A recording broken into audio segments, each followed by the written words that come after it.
Welcome to This Explainer. We're looking dead ahead at the 2025 to 2030 horizon today, and let me tell you, it is shaping up to be a period of unprecedented, converging global challenges. We are talking about a macro environment that has entered a phase of sustained structural turbulence. It's what experts call a polycrisis, basically a giant knot where overlapping emergencies all feed into one another. So how on earth do we make sense of this? Well, let's break it down together. Right off the bat, I want to pose this question directly to you. Why does the world feel so incredibly turbulent right now? If you've been feeling a lingering sense of unease lately, you're not alone. And actually, the data totally backs you up.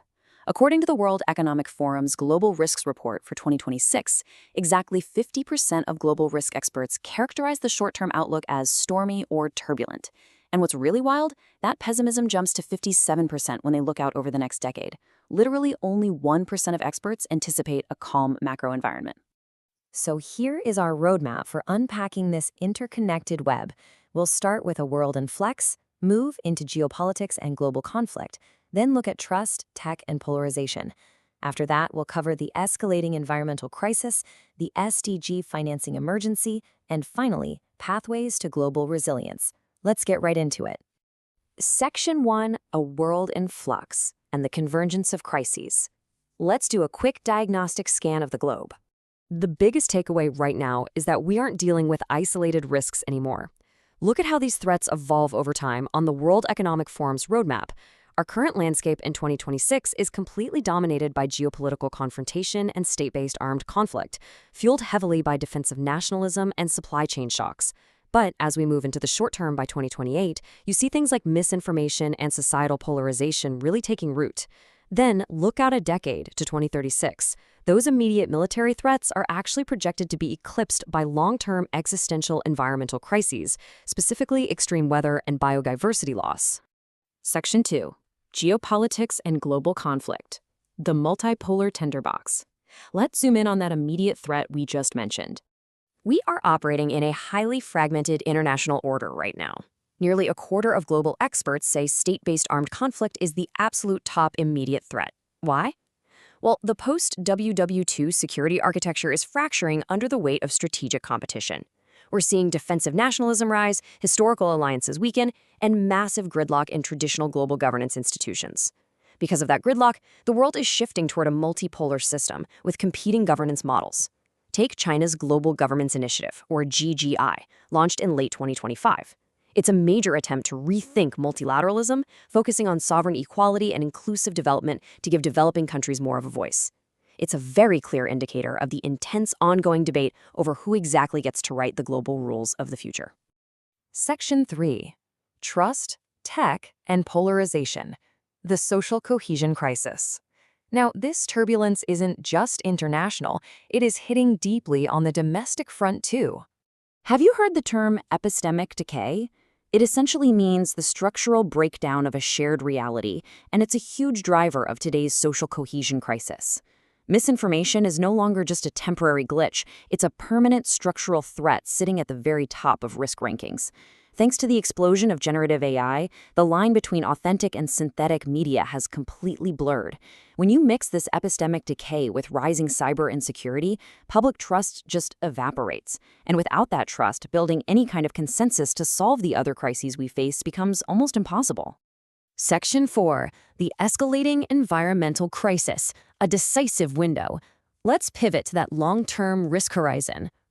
Remember, 2024 was the hottest year on record, officially passing the 1.5 degrees Celsius threshold, with CO2 emissions hitting 37.6 billion metric tons. We are at a true fork in the road, as mapped out by the MIT Global Change Outlook for 2025. One path is our current trends. Sticking to this means indefinite greenhouse gas emissions, a total failure to stabilize the climate, and guaranteed increases in global temperatures. The other path, accelerated actions. This demands aggressive, systemic emissions cuts aligned with the Paris Agreement. If we pull that off, it gives us a greater than 95% chance of staying below 2 degrees Celsius of warming. The data couldn't be clearer. Our current trend is dead end. But it's absolutely crucial to remember the human element here. Real communities are dealing with this extreme weather daily, which is why we need adaptation just as much as mitigation. The good news? There is incredible innovation happening on the ground to build resilience for vulnerable agricultural workers. Take atmospheric water generation, for example. Using advanced materials that act like molecular sponges, these solar-powered systems can literally extract drinking water straight out of thin air, even in totally arid, bone-dry environments. That is exactly the kind of game-changing technology we need to scale. Section 5, the SDG financing emergency, a systemic regression. Of course, scaling any of those solutions requires serious capital, which brings us to an absolute global emergency. The UN Sustainable Development Goals, the SDGs, have a looming 2030 deadline, and frankly, the 2025 stock-taking data is a tough pill to swallow. Out of the 169 SDG targets, only 35% are on track or making moderate progress. Nearly half are moving far too slowly. But here is the real kicker. 18% of these targets have actually reversed below their 2015 baselines. We are literally moving backward. And this systemic regression isn't just abstract data. It translates directly into immense human suffering. Right now, over 800 million people are trapped in extreme poverty. Global hunger is impacting up to 720 million people worldwide. Plus, almost 58% of workers are still informally employed without any kind of safety net. The social contract is seriously fraying. $4 trillion. Let that massive number just sink in for a second.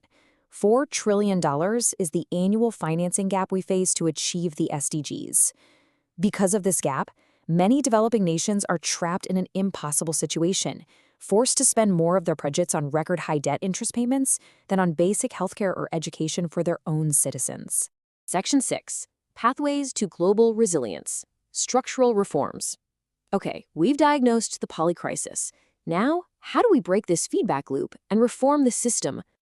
Experts have laid out a few absolute strategic imperatives for the 2025 to 2030 window. First, we have to operationalize public sector AI governance through binding regulatory sandboxes to stop that epistemic decay we talked about. Second, siloed risk management is a thing of the past. We need integrated, multidimensional risk monitoring. And third, to bridge that staggering $4 trillion gap, global lenders must execute systemic debt and development swaps. This means literally trading sovereign debt forgiveness in exchange for hitting local climate and SDG targets. A really critical milestone in this push for structural reform is the UN Pact for the Future. It's a multilateral pledge meant to completely turbocharge the stalled SDGs and modernize our global institutions for 21st century problems. Crucially, it also makes a hard commitment to include youth directly in the decision-making process. It's a major step toward rebuilding international trust. As we navigate this incredibly critical juncture in history, the choices we make over the next 5 years will echo for generations. We're staring down geopolitical friction, a ticking environmental clock, and profound technological disruption all at once. So the ultimate question I want you to take away from this explainer is this.